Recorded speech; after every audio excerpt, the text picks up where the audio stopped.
ಮೀನರಾಶಿ ವೀಕ್ಷಕರಿಗೆಲ್ಲ ಸ್ವಾಗತ. ಈ ಮೀನರಾಶಿಯಲ್ಲಿ ಹುಟ್ಟಿರ್ತಕ್ಕಂಥವ್ರಿಗೆ ಶನಿ ನಿಮ್ಮ ಒಂದು ಜನ್ಮರಾಶಿಯಲ್ಲೇ ಪ್ರಸ್ತುತ ಸಂಚಾರವನ್ನ ಮಾಡ್ತಾ ಇದ್ದಾರೆ. ಈಗಾಗಲೇ ಸಾಡೆ ಸಾತಿ ಶನಿ ನಿಮಗೆ ನಡೀತಾ ಇದೆ.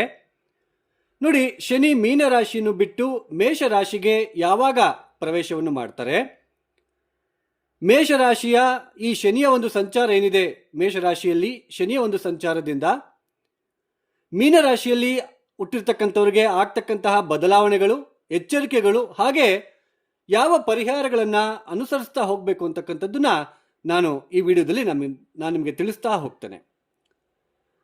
ಮೊದಲನೇದಾಗಿ ವೀಕ್ಷಕರೇ, ನಮ್ಮ ಒಂದು ಜೀವನದಲ್ಲಿ ಯಾವುದೇ ಕಷ್ಟ ಬಂದರೂ ಕೂಡ, ಯಾವುದೇ ಒಂದು ಕಷ್ಟ ನಷ್ಟಗಳು ಬಂದರೂ ಕೂಡ ಅದಕ್ಕೆ ಶನಿನೇ ಹೊಣೆ ಅಂತಕ್ಕಂಥದ್ದನ್ನ ಸಾಕಷ್ಟು ಜನ ಹೇಳ್ತಾ ಇರ್ತಾರೆ.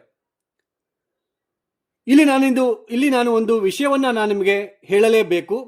ಶನಿ ಕರ್ಮಕಾರಕ, ನಮ್ಮ ಅಹಂಕಾರವನ್ನು ಕಡಿಮೆ ಮಾಡ್ತಕ್ಕಂತಹ ಗ್ರಹ.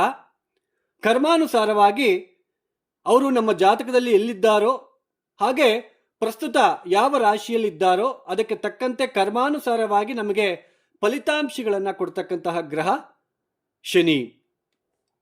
ಕಾಲಪುರುಷ ಚಕ್ರ ಅಂದ್ರೆ ಇದು ಜಾತಕ ಚಕ್ರ. ಕಾಲಪುರುಷ ಚಕ್ರದಿಂದ ಮೊದಲನೇ ರಾಶಿ ಮೇಷರಾಶಿ. ಈ ಮೇಷರಾಶಿಯಿಂದ 1, 2, 3, 4, 5, 6, 7, 8, 9, 10 10ನೇ ಮನೆ ಅಂದ್ರೆ ಕರ್ಮಕಾರಕ ವೃತ್ತಿಗೆ ಅಧಿಪತಿ ಶನಿ ಆಗ್ತಾರೆ. ಇಲ್ಲಿ ತುಂಬಾ ಜನ ತಪ್ಪು ತಿಳ್ಕೊಂಡಿರ್ತಕ್ಕಂಥದ್ದು, ಶನಿ ಅಂದ್ರೆ ನಮಗೆ ಯಾವುದೇ ಕಷ್ಟ ಬಂದರೂ ಶನಿನೇ ಕಾರಣ, ನಮಗೆ ಸಾಡೆ ಸಾತಿ ಶನಿ ಇದೆ, ಅದಕ್ಕೋಸ್ಕರ ನಾವು ಜೀವನದಲ್ಲಿ ಉದ್ಧಾರ ಆಗ್ತಾ ಇಲ್ಲ, ಅಥವಾ ನಮಗೆ ಕೆಲಸದಲ್ಲಿ ಒತ್ತಡಗಳು ಅಥವಾ ಆರೋಗ್ಯದಲ್ಲಿ ವ್ಯತ್ಯಾಸಗಳು, ಈ ಥರ ಎಲ್ಲನೂ ಕೂಡ ಶನಿ ಮೇಲನೆ ಹೊಣೆ ಹೊರಿಸ್ತಕ್ಕಂಥದ್ದು ಜಾಸ್ತಿ ಜನ ಮಾಡ್ತಾ ಇರ್ತಕ್ಕಂಥದ್ದು. ನೋಡಿ, ಶನಿಯನ್ನು ಬೇಕಾದರೆ ಈಸಿಯಾಗಿ ಸುಲಭವಾಗಿ ಒಲಿಸಿಕೊಳ್ಳಬಹುದು. ಆದರೆ ಗುರುಗ್ರಹವನ್ನ, ಜಾತಕದಲ್ಲಿ ಗುರುಗ್ರಹ ಏನಾದರೂ ಬಲಹೀನ ಆದರೆ ಗುರುವನ್ನು ಒಲಿಸ್ಕೊಳ್ಳೋದಕ್ಕೆ ತುಂಬಾ ಕಷ್ಟ ಆಗುತ್ತೆ. ಇದನ್ನ ಅರ್ಥ ಮಾಡ್ಕೊಳ್ಳಿ. ನೋಡಿ, ಇದು ರಾಶಿ ಅಂದ್ರೆ ಮೀನರಾಶಿ ರಾಶಿ ಅಂತ ನಾವು ಕರಿತೀವಿ. ನೋಡಿ, ಪ್ರತಿಯೊಬ್ಬರು ಕೂಡ ರಾಶಿ, ನಮ್ಮ ಒಂದು ರಾಶಿ ಹೇಗಿದೆ ಈ ವರ್ಷ ಈ ರಾಶಿಯವರು ಕೋಟಿಗಟ್ಟಲೆ ಸಂಪಾದಿಸ್ತಾರೆ, ಈ ರಾಶಿಯವರಿಗೆ ಗಜಕೇಸರಿ ಯೋಗ, ಈ ರಾಶಿಯವರಿಗೆ ಬುಧಾದಿತ್ಯ ಯೋಗ, ಈ ರಾಶಿಯವರಿಗೆ ಶುಕ್ರ ಒಂದು ಸಂಚಾರ ತುಂಬಾ ಚೆನ್ನಾಗಿದೆ, ಶುಕ್ರ ರಾಜಯೋಗ ಕೊಡ್ತಾ ಇದ್ದಾನೆ ಅಂತಕ್ಕಂಥದ್ದನ್ನ ನೀವು ನೋಡ್ತಾ ಇರ್ತೀರ. ಮೀನರಾಶಿಯಲ್ಲಿ ಲಕ್ಷಾನುಗಟ್ಟಲೆ ಹುಟ್ಟಿರ್ತಾರೆ. ಚೆನ್ನಾಗಿ ಅರ್ಥ ಮಾಡ್ಕೊಳ್ಳಿ. ನಾನು ನಿಮಗೆ ಅರ್ಥ ಮಾಡಿಸುವ ಉದ್ದೇಶದಿಂದ ನಾನು ಇಷ್ಟೆಲ್ಲ ಹೇಳ್ತಾ ಇದ್ದೇನೆ. ನೋಡಿ, ನೀವು ಮೀನರಾಶಿಯಲ್ಲಿ ಹುಟ್ಟಿದ್ದೀರಾ, ಆದರೆ ಲಗ್ನ ಯಾವುದು? ಮೇಷ ಲಗ್ನನ, ವೃಷಭ ಲಗ್ನನ, ಮಿಥುನ ಲಗ್ನನ, ಹಾಗೆ ಕರ್ಕಾಟಕ ಲಗ್ನನ, ಸಿಂಹ ಲಗ್ನನ, ಕನ್ಯಾ ಲಗ್ನನ, ತುಲಾ ಲಗ್ನದಲ್ಲಿ ಏನಾದರೂ ಹುಟ್ಟಿದ್ದೀರಾ, ವೃಶ್ಚಿಕ ಲಗ್ನದಲ್ಲಿ ಏನಾದರೂ ಹುಟ್ಟಿದ್ದೀರಾ, ಧನಸ್ಸು ಲಗ್ನದಲ್ಲಿ ಏನಾದರೂ ಹುಟ್ಟಿದ್ದೀರಾ, ಅಥವಾ ಮಕರ ಲಗ್ನದಲ್ಲಿ ಏನಾದರೂ ಹುಟ್ಟಿದ್ದೀರಾ, ಅಥವಾ ಕುಂಭ ಲಗ್ನದಲ್ಲಿ ಅಥವಾ ಮೀನ ಲಗ್ನದಲ್ಲಿ ಏನಾದರೂ ಹುಟ್ಟಿದ್ದೀರಾ ಅನ್ನೋದು ತುಂಬಾ ಇಂಪಾರ್ಟೆಂಟ್. ಒಂದೊಂದು ಲಗ್ನಕ್ಕೂ ಒಂದೊಂದು ಗ್ರಹ ಶುಭ ಕಾರಕತ್ವವನ್ನು ವಹಿಸ್ತಾರೆ. ಈಗ ಮೇಷ ಲಗ್ನದಲ್ಲಿ ಯಾರಾದರೂ ಹುಟ್ಟಿ ಮೀನರಾಶಿಯಲ್ಲಿ ಹುಟ್ಟುಬಿಟ್ಟು ಮೇಷ ಲಗ್ನದಲ್ಲಿ ಏನಾದರೂ ಹುಟ್ಟಿದ್ರೆ ಸೂರ್ಯ, ಪಂಚಮಾಧಿಪತಿ ಸೂರ್ಯ ಪ್ರಬಲ ರಾಜಯೋಗಕಾರಕ, ಹಾಗೆ ನವಮಾಧಿಪತಿ ಗುರು ಪ್ರಬಲ ರಾಜಯೋಗಕಾರಕ, ಹಾಗೆ ಲಗ್ನಾಧಿಪತಿ ಕುಜ, ಸೂರ್ಯ, ಗುರು, ಈ 3 ಗ್ರಹಗಳ ದಶಾಭುಕ್ತಿಗಳು ಬಂದಾಗ ಅವರು ಎಲ್ಲಿದ್ದಾರೆ ಅನ್ನೋದು ತುಂಬಾ ಇಂಪಾರ್ಟೆಂಟ್. ಅವರು ಸ್ಥಾನಬಲವನ್ನು ಎಷ್ಟು ಪಡ್ಕೊಂಡಿದ್ದಾರೆ, ಸ್ಥಾನಬಲ ತುಂಬಾ ಇಂಪಾರ್ಟೆಂಟ್. ಆ ಸ್ಥಾನಬಲವನ್ನು ಹೆಂಗ್ ಚೆಕ್ ಮಾಡ್ತೀವಿ? ಅಷ್ಟಕ ವರ್ಗ ಬಿಂದುಗಳು. ಸೊ ಅಷ್ಟಕ ವರ್ಗ ಬಿಂದುಗಳು ತುಂಬಾ ಇಂಪಾರ್ಟೆಂಟ್. ಅಷ್ಟಕ ವರ್ಗ ಬಿಂದುಗಳು ಅಂತ ನಾವು ಕರಿತೀವಿ. ಒಂದೊಂದು ಗ್ರಹ, ರಾಹು ಕೇತುವನ್ನು ಹೊರತುಪಡಿಸಿ ಒಂದೊಂದು ಗ್ರಹ ಇಷ್ಟಿಷ್ಟು ಬಿಂದುಗಳನ್ನು ಕೊಟ್ಕೊಳ್ತಾ ಹೋಗಿರ್ತಾರೆ. ಈಗ ನಿಮ್ಮ ಮೀನರಾಶಿಯಲ್ಲಿ ಒಂದು ಎಕ್ಸಾಂಪಲ್ ಕೊಡ್ತೀನಿ. ಶನಿಯಲ್ಲಿ ನಿಮ್ಮ ಜನ್ಮರಾಶಿಯಲ್ಲಿ ಬಂದಿದ್ದಾರೆ.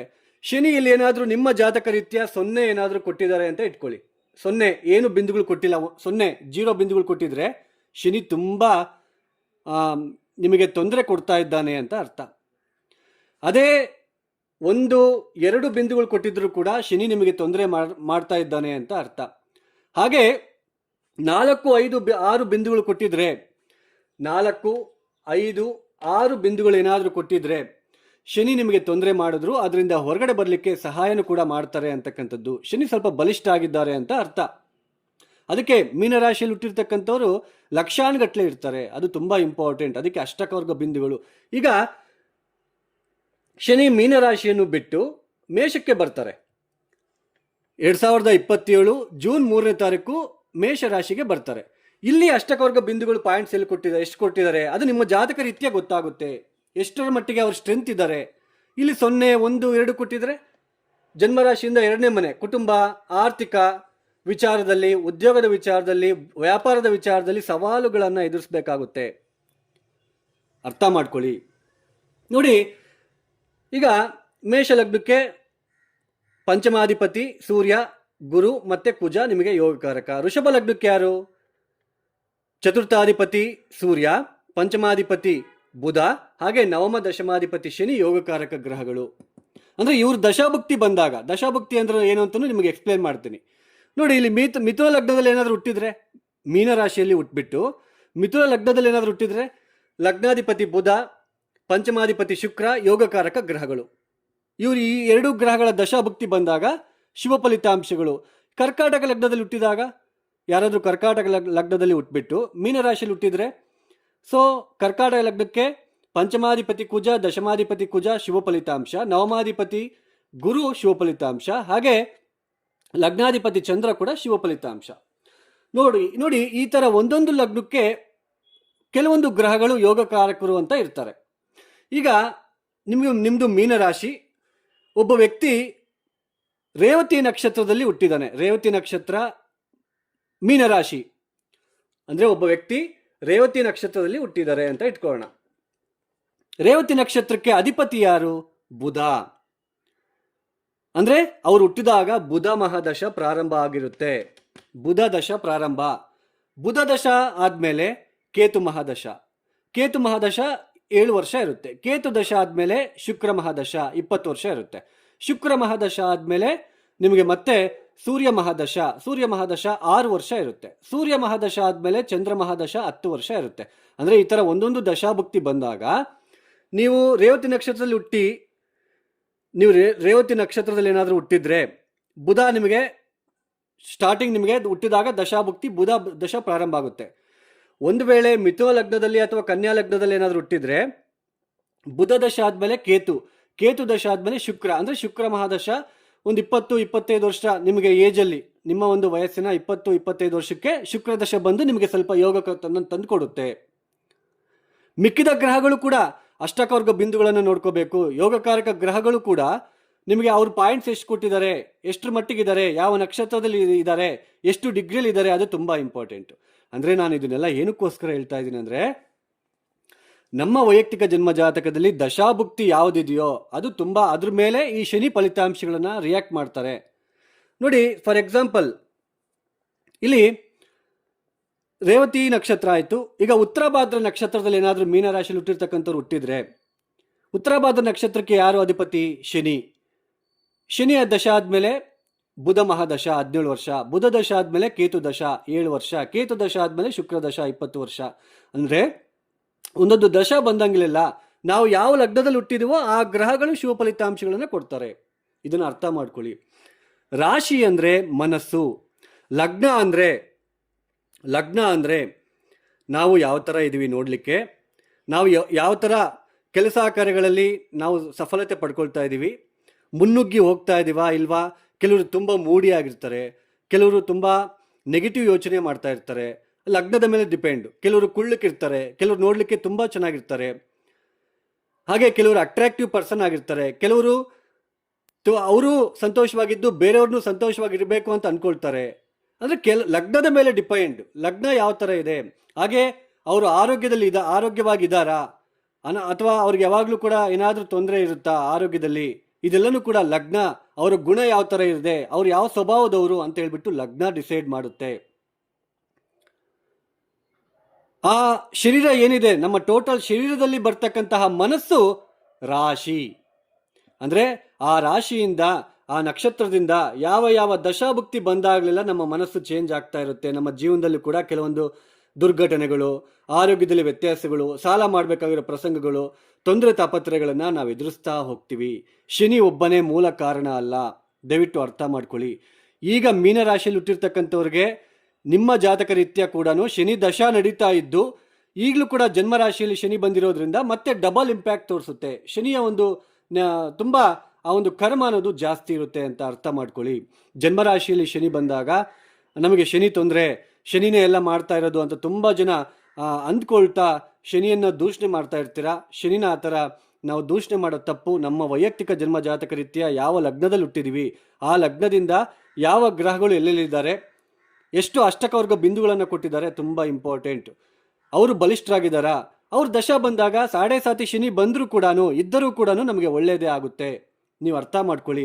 ಮೀನರಾಶಿಯಲ್ಲಿ ಲಕ್ಷಾನುಗಟ್ಟಲೆ ಹುಟ್ಟಿರ್ತಾರೆ, ಎಲ್ಲರಿಗೂ ಸಾಡೆ ಸಾತಿ ಶನಿ ಎಫೆಕ್ಟ್ ಕೊಡೋಲ್ಲ. ಅರ್ಥ ಮಾಡ್ಕೊಳ್ಳಿ. ಎಲ್ಲರಿಗೂ ಉದ್ಯೋಗ ಕಳ್ಕೊಂಡಿರೋದಿಲ್ಲ. ಸಾಮಾನ್ಯವಾಗಿ ರಾಶಿ ಅಂದರೆ ಚಂದ್ರ ಇರ್ತಕ್ಕಂತಹ ಮನೆ. ಚಂದ್ರ ಏನಿರ್ತಾರೆ, ಚಂದ್ರ ಇರೋ ಜಾಗಕ್ಕೆ ಶನಿ ಬಂದಾಗ ಚಂದ್ರ ಮನಸ್ಸು ಕಾರಕ. ಆ ಮನಸ್ಸು ಕೆಟ್ಟು ಹೋಗ್ತಕ್ಕಂಥದ್ದು, ಅವಮಾನ, ಅಪವಾದಗಳು. ಶನಿ ಜನ್ಮರಾಶಿಯಲ್ಲಿದ್ದಾಗ ಸಪ್ತಮ ಸ್ಥಾನವನ್ನು ನೋಡೋದ್ರಿಂದ, ಹಾಗೆ ತೃತೀಯ ಸ್ಥಾನವನ್ನು ನೋಡೋದ್ರಿಂದ ನೆರೆ ಹೊರೆಯವರ ಹತ್ರ ತುಂಬ ನೋವು ಪಡಬೇಕಾಗುತ್ತೆ. ಕುಟುಂಬದಲ್ಲಿ ತುಂಬ ಅಡಚಣೆಗಳು, ಹಾಗೆ ಮದುವೆ ಆಗದೇ ಇರೋರಿಗೆ ಕಂಕಣ ಭಾಗ್ಯ ತೊಂದರೆ ಆಗ್ತಕ್ಕಂಥದ್ದು, ಆಲ್ರೆಡಿ ಮದುವೆ ಆಗಿರ್ತಕ್ಕಂಥವ್ರಿಗೆ ಗಂಡ ಹೆಂಡತಿರಲ್ಲಿ ಪರಸ್ಪರ ಭಿನ್ನಾಭಿಪ್ರಾಯಗಳು, ಹಾಗೆಯೇ ಕೆಟ್ಟ ಕೆಟ್ಟ ಆಲೋಚನೆಗಳು, ಕೆಟ್ಟ ಕೆಟ್ಟ ಚಟಗಳು ಬರ್ತಕ್ಕಂಥದ್ದು. ಈ ಥರ ಮನಸ್ಸು ಕೆಟ್ಟು ಹೋಗ್ತಕ್ಕ ಹೋಗುತ್ತೆ. ಅವಮಾನಗಳು, ಬೇಗ ಎದ್ದೇಳಕ್ಕಾಗಲ್ಲ, ಯಾವಾಗಲೂ ಲೇಜಿನೆಸ್ ಅಂತಕ್ಕಂಥದ್ದು ಇರುತ್ತೆ. ಈ ಜನ್ಮರಾಶಿಯನ್ನು ಬಿಟ್ಟು ದ್ವಿತೀಯ ಸ್ಥಾನಕ್ಕೆ ಬಂದಾಗ ಇದು ಲಾಸ್ಟ್ ಫೇಸ್ ಅಂತ ಕರಿತೀವಿ. ಅಂದರೆ ಎರಡನೇ ಮನೆ, ಆದಾಯ, ಕುಟುಂಬ, ನಾವೆಷ್ಟು ಆದಾಯವಾಗಿ ವೆಲ್ತಿ ಆಗಿದ್ದೀವ, ನಮ್ಮ ಮಾತು ಯಾವ ಥರ ಇರುತ್ತೆ, ಸೊ ನಮ್ಮ ಕುಟುಂಬದ ವ್ಯಕ್ತಿಗಳ ಜೊತೆ ನಾವು ಯಾವ ಥರ ಇರ್ತೀವಿ, ಹಾಗೆಯೇ ಹಣಕಾಸಿನ ವಿಚಾರದಲ್ಲಿ ನಾವು ಯಾವ ಥರ ಇರ್ತೀವಿ, ಇದೆಲ್ಲನೂ ಕೂಡ ನಮ್ಮ ಮುಖದ ಲಕ್ಷಣ ಯಾವ ಥರ ಇರುತ್ತೆ, ನಮ್ಮ ಮೂಗು ಚೆನ್ನಾಗಿದೆಯಾ, ಕಣ್ಣು ಚೆನ್ನಾಗಿದೆಯಾ, ಬಾಯಿ ಚೆನ್ನಾಗಿದೆಯಾ, ಇದೆಲ್ಲನೂ ಕೂಡ ದ್ವಿತೀಯ ಸ್ಥಾನ. ಕೆಲವ್ರದ್ದು ಬಾಯಿ ವಾಸನೆ ಬರ್ತಾ ಇರುತ್ತೆ, ಕೆಲವ್ರದ್ದು ಮೊಡವೆಗಳು ಆಗ್ತಾ ಇರುತ್ತೆ. ಇದಕ್ಕೆಲ್ಲ ದ್ವಿತೀಯ ಸ್ಥಾನದಲ್ಲಿರ್ತಕ್ಕಂತಹ ಗ್ರಹಗಳ ಇನ್ಫ್ಲುಯೆನ್ಸ್ ಕಾರಣ. ಯಾವಾಗ ದ್ವಿತೀಯ ಸ್ಥಾನಕ್ಕೆ ಬಂದಾಗ, ಸಾಮಾನ್ಯವಾಗಿ ಶನಿ ದ್ವಿತೀಯ ಸ್ಥಾನಕ್ಕೆ ಬಂದು ತನ್ನ ಒಂದು ತೃತೀಯ ದೃಷ್ಟಿಯಿಂದ 1, 2, 3 ಚತುರ್ಥ ಸ್ಥಾನವನ್ನು ನೋಡ್ತಾರೆ. ನೋಡಿ, ಕುಟುಂಬದಲ್ಲಿ ಆದಾಯ ಕಡಿಮೆ ಆಗ್ತಕ್ಕಂಥದ್ದು, ಹಾಗೆ ಮತ್ತೊಮ್ಮೆ ವ್ಯಾಪಾರ ಮತ್ತು ಉದ್ಯೋಗದ ವಿಚಾರದಲ್ಲಿ ಕೆಲವೊಂದು ಅಸಫಲತೆ, ತೊಂದರೆಗಳನ್ನು ಅನುಭವಿಸ್ತಕ್ಕಂಥದ್ದು, ಸುಖಕ್ಕೆ ಭಂಗ, ಸುಖ ಇಲ್ಲದೆ ಇರ್ತಕ್ಕಂಥದ್ದು, ತಾಯಿಯ ಜೊತೆ ಭಿನ್ನಾಭಿಪ್ರಾಯಗಳು, ಕುಟುಂಬದಲ್ಲಿ ಏನಾದರೂ ಒಂದು ಕಲಹಗಳು, ಆಕಸ್ಮಿಕವಾಗಿ ಆರೋಗ್ಯದಲ್ಲಿ ಕಿರಿಕಿರಿ ಅಂತ ಅನ್ನಿಸ್ತಕ್ಕಂಥದ್ದು, ಹಾಗೆಯೇ ಆರ್ಥಿಕ ನಷ್ಟ, ವ್ಯಾಪಾರದಲ್ಲೂ ಕೂಡ ನಷ್ಟಗಳನ್ನು ಅನುಭವಿಸ್ತಕ್ಕಂಥದ್ದು. ಅದು ಬೇರೆ, ಇದು ಶನಿ ಮೇಷರಾಶಿಯಲ್ಲಿ ಬರ್ತಾ ಇರೋದ್ರಿಂದ ನೀಚ ಸ್ಥಾನ ಆಗುತ್ತೆ. ಈ ನೀಚ ಸ್ಥಾನದಲ್ಲಿ ಶನಿಯ ಸಂಚಾರ ನಡೀತಾ ಇರೋದ್ರಿಂದ ಜನ್ಮರಾಶಿಯಲ್ಲಿದ್ದಾಗ ಮನಸ್ಸು ಕೆಟ್ಟು ತೊಂದರೆಗಳನ್ನು ಅನುಭವಿಸ್ತಾ ಇದ್ದೀರಾ. ದ್ವಿತೀಯಕ್ಕೆ ಬಂದಾಗ ಹಣಕಾಸಿನ ವಿಚಾರದಲ್ಲಿ ತೊಂದರೆಗಳು, ನಷ್ಟ, ಬಾಧೆಗಳು ಎದುರಾಗ್ತಕ್ಕಂಥದ್ದು ನೀವು ನೋಡಬೇಕಾಗಿರೋ ಪ್ರಸಂಗಗಳು ಎದುರಾಗ್ತಾ ಹೋಗುತ್ತೆ. ಕುಟುಂಬದಲ್ಲಿ ಕಲಹಗಳು, ಗಂಡ ಹೆಂಡತಿರ ಮಧ್ಯೆ ಸ್ವಲ್ಪ ಭಿನ್ನಾಭಿಪ್ರಾಯಗಳು. ಈ ಥರ ನಮಗೆ ಒಂದೊಂದು ರಾಶಿಗೆ ಬಂದಾಗ ಅಷ್ಟಕವರ್ಗ ಬಿಂದುಗಳನ್ನು ನೋಡ್ಕೋಬೇಕು. ದಶಾಭುಕ್ತಿ ಚೆನ್ನಾಗಿದ್ರೆ ಇದೇನು ದೊಡ್ಡದಾಗಿ ತೊಂದರೆ ಮಾಡೋದಿಲ್ಲ. ಸೊ ಇಲ್ಲಿ ಶನಿ ಇಲ್ಲಿಗೆ ಬಂದಾಗ 0, 1, 2 ಅಷ್ಟಕವರ್ಗ ಬಿಂದುಗಳು ಏನಾದರೂ ಕೊಟ್ಟಿದ್ರೆ ಶನಿ ತುಂಬ ಬಲಹೀನ, ಸ್ವಲ್ಪ ತೊಂದರೆಗಳು, ಆದಾಯ ನಮಗೆ ಬರೋದೇ ಇಲ್ಲ. ಹಣ ನಾವು ಎಷ್ಟೇ ಕಷ್ಟಪಟ್ಟು ಕೆಲಸ ಮಾಡಿದ್ರು ಕಡಿಮೆ ಸಂಬಳ. ಈ ಸಂಬಳದ ಕಡಿಮೆ ಬರೋದ್ರಿಂದ ಮನೆಯಲ್ಲಿ, ಯಾಕಂದರೆ ಚತುರ್ಥ ಸ್ಥಾನವನ್ನು ನೋಡ್ತಾ ಇರೋದ್ರಿಂದ ಮನೆಯಲ್ಲಿ ಸಾಕಷ್ಟು ಕಿರಿಕಿರಿ, ತೊಂದರೆಗಳನ್ನು ಅನುಭವಿಸ್ತಕ್ಕಂಥದ್ದು, ವಾಹನದ ವಿಚಾರದಲ್ಲಿ ತೊಂದರೆಗಳು. ಸೊ ಈ ಥರ ಸಾಕಷ್ಟು ಭಿನ್ನಾಭಿಪ್ರಾಯಗಳನ್ನು ನೋಡಬೇಕಾಗಿರೋ ಪರಿಸ್ಥಿತಿ ನಿಮಗೆ ಎದುರಾಗ್ತಾ ಇರುತ್ತೆ. ಸೊ ಇದನ್ನು ಅರ್ಥ ಮಾಡ್ಕೊಳ್ಳಿ. ಶನಿ ಇವಾಗ ಕರ್ಮಕಾರಕ, ಅಂದರೆ ನಮಗೆ ಸಾಡೆ ಸಾತಿ ಶನಿ ಬಂದಿರೋದು. ನಿಮಗೆ ಒಂದು ವೇಳೆ ಜಾತಕ ರೀತಿಯ ದಶಾಭುಕ್ತಿಗಳು ಚೆನ್ನಾಗಿಲ್ಲ ಅಂದರೆ ಈ ಶನಿ ಎಫೆಕ್ಟ್ ತುಂಬ ಇರುತ್ತೆ. ದಶಾಭುಕ್ತಿಗಳು ಚೆನ್ನಾಗಿಲ್ಲ, ಅದಕ್ಕೆ ನಾನು ದಶಾಭುಕ್ತಿ ನಕ್ಷತ್ರದಲ್ಲಿ ಹುಟ್ಟಿರ್ತಕ್ಕಂಥವ್ರಿಗೆ ಯಾವ್ಯಾವ ದಶಾಭುಕ್ತಿಗಳು ಚೆನ್ನಾಗಿರುತ್ತೆ ಅಂತಲೂ ಸ್ವಲ್ಪ ನಿಮಗೆ ಎಕ್ಸಾಂಪಲ್ ಕೊಟ್ಟಿದ್ದು. ನಮಗೆ ಕರ್ಮವನ್ನು ರೆಪ್ರೆಸೆಂಟ್ ಮಾಡುತ್ತೆ. ಈ ಸಮಯದಲ್ಲಿ ನಾವು ಮಾಡ್ತಕ್ಕಂತಹ ಪರಿಹಾರಗಳು ತುಂಬ ಮುಖ್ಯ. ಆದರೆ ಈ ಸಮಯದಲ್ಲಿ ಸಾಡೆ ಸಾತಿ ಶನಿ ಅಂತಹ ಸಮಯದಲ್ಲಿ ಪರಿಹಾರ ಮಾಡ್ಕೊಳ್ಳೋದಕ್ಕೂ ಬಿಡೋದಿಲ್ಲ ಶನಿ, ಮನಸ್ಸು ಕೊಡೋದಿಲ್ಲ. ನೆಗ್ಲಿಜೆನ್ಸು ಅಂದರೆ ದೇವರ ಬಗ್ಗೆನೇ ಮನಸ್ಸು ಕೊಡೋದಿಲ್ಲ, ಜಾಸ್ತಿ ಪೂಜೆ ಪುನಸ್ಕಾರಗಳ ಬಗ್ಗೆ ಒಲವು ಕೊಡೋದಿಲ್ಲ, ಮನಃಶಾಂತಿ ಇರೋದಿಲ್ಲ, ಇದೆಲ್ಲ ಇರುತ್ತೆ. ಸೊ ಶನಿ ಕರ್ಮವನ್ನು ರೆಪ್ರೆಸೆಂಟ್ ಮಾಡೋದ್ರಿಂದ ಶನಿ ತೊಂದರೆ ಕೊಡೋಕ್ಕೆ ಬಂದಾಗ ಮತ್ತೆ ನಾವು ತಪ್ಪು ಮಾಡಬಾರ್ದು. ಶನಿ ಮಂತ್ರಗಳನ್ನು ಹೇಳ್ಕೊಳ್ತಕ್ಕಂಥದ್ದು, ಕಪ್ಪು ಬಟ್ಟೆಗಳನ್ನು ಹಾಕ್ಕೊಳ್ತಕ್ಕಂಥದ್ದು, ರತ್ನಗಳು ಅಂತ ಹೇಳ್ಬಿಟ್ಟು ನೀಲಮಣಿ ಇದೆಲ್ಲ ಧರಿಸ್ತಕ್ಕಂಥದ್ದು, ಇವೆಲ್ಲನೂ ಕೂಡ ಆ ತಪ್ಪುಗಳನ್ನು ಮಾಡ್ತಕ್ಕಂಥದ್ದು. ಯಾಕೆಂದರೆ ಶನಿ ನಮಗೆ ಕರ್ಮಕಾರಕನಾಗಿ ತೊಂದರೆ ಕೊಡೋದಕ್ಕೆ ಬಂದಿರತಕ್ಕಂಥದ್ದು, ಅಂದರೆ ಬುದ್ಧಿ ಕಲಿಸೋದಕ್ಕೆ, ಬಂದಿರತಕ್ಕಂಥದ್ದು. ಆವಾಗ ನಾವು ಏನು ಮಾಡಬೇಕು? ಶನಿಯನ್ನು ಒಲಿಸ್ಕೊಳ್ಳೋದಕ್ಕೆ ಪ್ರಯತ್ನ ಮಾಡಬೇಕು. ಆ ಕರ್ಮದಿಂದ ಬಿಡುಗಡೆ ಮಾಡೋದಕ್ಕೆ ಯಾರ ಸಹಾಯ ಬೇಕೋ ಅವ್ರ ಹತ್ರ ಹೋಗಬೇಕು. ನೀವು ಶತ್ರುಗಳು, ನಿಮ್ಗೆ ಯಾರೋ ಒಬ್ಬರು ಶತ್ರುಗಳು ಇರ್ತಾರೆ, ಅವ್ರು ನಿಮಗೆ ತೊಂದರೆ ಮಾಡ್ತಾ ಇರ್ತಾರೆ, ನೀವು ಅವ್ರ ಹತ್ರನೇ ಹೋಗ್ತೀರಾ ಅಥವಾ ಅವರು ಯಾರ ಮಾತನ್ನ ಕೇಳ್ತಾರೋ ಅವ್ರ ಹತ್ರ ಹೋಗಿ ಹೇಳಿಸ್ತಿರೋ? ಅದನ್ನ ನೀವು ಚೆನ್ನಾಗಿ ನೆನಪಲ್ಲಿ ಇಟ್ಕೊಂಬಿಡಿ. ಶನಿ ಈ ಥರ ಬಂದಾಗ ಇವಾಗ ನೀವೇನು ಮಾಡಬೇಕು? ಕಾಲಭೈರವ ದರ್ಶನ, ಕಾಲಭೈರವ ಗಾಯತ್ರಿ ಮಂತ್ರ, ಕಾಲಭೈರವನಿಗೆ ಪ್ರತಿನಿತ್ಯ ಎಳ್ಳುಬತ್ತಿ ಹಚ್ಚಿ ಬರ್ತಕ್ಕಂಥದ್ದು, ಅಲ್ಲೇ ಕೂತ್ಕೊಂಡು ಓಂ ನಮಃ ಶಿವಾಯ ಮತ್ತು ಕಾಲಭೈರವ ಗಾಯತ್ರಿ ಮಂತ್ರಗಳನ್ನು ಹೇಳ್ಕೊಳ್ತಕ್ಕಂಥದ್ದು. ತ್ರಯೋದಶಿ ತಿಥಿ ದಿನ ಶನಿಗೆ ಅಂದರೆ ಶನಿವಾರ ಬಂದರೆ ಶನಿ ತ್ರಯೋದಶಿ ಅಂತ ಕರಿತೀವಿ. ಯಾವ ವಾರ ಬರುತ್ತೋ, ಒಟ್ಟು ಯಾವುದೇ ವಾರ ಬರಲಿ, ಅದು ತ್ರಯೋದಶಿನೇ. ಆ ತ್ರಯೋದಶಿ ತಿಥಿ ದಿನ ಪ್ರದೋಷ ಕಾಲದಲ್ಲಿ ಶಿವನಿಗೆ ಅಥವಾ ಕಾಲಭೈರವನಿಗೆ ಎಳ್ಳೆಣ್ಣೆ ಅಭಿಷೇಕ. ಹಾಗೆ ವೃದ್ಧರಿಗೆ ಸ್ವಲ್ಪ ಅವ್ರಿಗೇನಾದರೂ ಅನಾಥಾಶ್ರಮಕ್ಕೆ, ವೃದ್ಧಾಶ್ರಮಕ್ಕೆ ಏನಾದರೂ ಹೆಲ್ಪ್ ಮಾಡ್ತಕ್ಕಂಥದ್ದು, ನಮ್ಮ ಕೈ ಕೆಳಗಡೆ ಇರ್ತಕ್ಕಂಥ ಕೆಲಸಗಾರರಿಗೆ ತೊಂದರೆ ಕೊಡೋದು, ಮನಸ್ಸಿಗೆ ನೋವು ಕೊಡೋದು ಮಾಡ್ದಂಗೆ ಸ್ವಲ್ಪ ಅವ್ರಿಗೆ ನೋಡ್ಕೊಳ್ತಕ್ಕಂಥದ್ದು. ಯಾರಿಗಾದರೂ ಈಗ ಲೇಬರ್ಸ್ ಇರ್ತಾರೆ, ಸ್ವೀಪರ್ಸ್ ಇರ್ತಾರೆ, ಅಂಥವ್ರಿಗೆ ರೆಸ್ಪೆಕ್ಟ್ ಕೊಡ್ತಕ್ಕಂಥದ್ದು. ಇದನ್ನು ಹಾಗೆಯೇ ರೋಗ ಬಂದು ತುಂಬ ನೋವು ಪಡ್ತಾ ಇರ್ತಾರೆ ನೋಡಿ, ಅಂಥವ್ರಿಗೆ ಸಹಾಯ ಮಾಡ್ತಕ್ಕಂಥದ್ದು ಮಾಡಿದ್ರೆ ಶನಿ ನಮಗೆ ಪ್ರಸನ್ನನಾಗ್ತಾರೆ. ಸೊ ಇದನ್ನು ಅರ್ಥ ಮಾಡ್ಕೊಳ್ಳಿ. ಶನಿಯನ್ನು ಈಸಿಯಾಗಿ ಒಲಿಸ್ಕೋಬಹುದು, ಅರ್ಥ ಮಾಡ್ಕೊಳ್ಳಿ. ಈ ಪರಿಹಾರಗಳು ತುಂಬ ನಿಮಗೆ ಹೆಲ್ಪ್ ಆಗುತ್ತೆ. ನಿಮಗೆ ಅರ್ಥ ಆಗಿದೆ, ಅರ್ಥ ಮಾಡಿಸೋ ಉದ್ದೇಶ ನನ್ನದು, ಅರ್ಥ ಮಾಡಿಸ್ತಾ ಇದ್ದೀನಿ. ಸೊ ಯಾರೆಲ್ಲ ಈ ವಿಡಿಯೋನ ನೋಡ್ತಾ ಇದ್ದೀರಾ, ನಿಮ್ಗೆ ಇಷ್ಟ ಆಗಿದ್ರೆ ಮಾತ್ರ ಲೈಕ್ ಮಾಡಿ, ಶೇರ್ ಮಾಡಿ, ಸಬ್ಸ್ಕ್ರೈಬ್ ಮಾಡ್ಕೊಳ್ಳಿ. ಹಾಗೆ ಯಾರಿಗಾದರೂ ಆಸ್ಟ್ರಾಲಜಿ ಕನ್ಸಲ್ಟೇಷನ್ ಬೇಕು ಅಂತಂದರೆ ಡಿಸ್ಪ್ಲೇ ಆಗ್ತಿರೋ ನಂಬರ್ಗೆ ನೇರವಾಗಿ ಕರೆಯನ್ನು ಮಾಡಿ. ನಿಮ್ಮ ಸಮಸ್ಯೆಗಳನ್ನು ಹೇಳ್ಕೋಬಾರ್ದು. So just date of birth, timings ಎಲ್ಲ ಬೇಕು. ಸೊ ಇಷ್ಟ ಇದ್ದವರು ಕಾಲ್ ಮಾಡಿ. ಸರ್ವೇ ಜನ ಸುಖಿನೋ ಭವಂತು. ಧನ್ಯವಾದಗಳು. ಜೈ ಶ್ರೀರಾಮ್.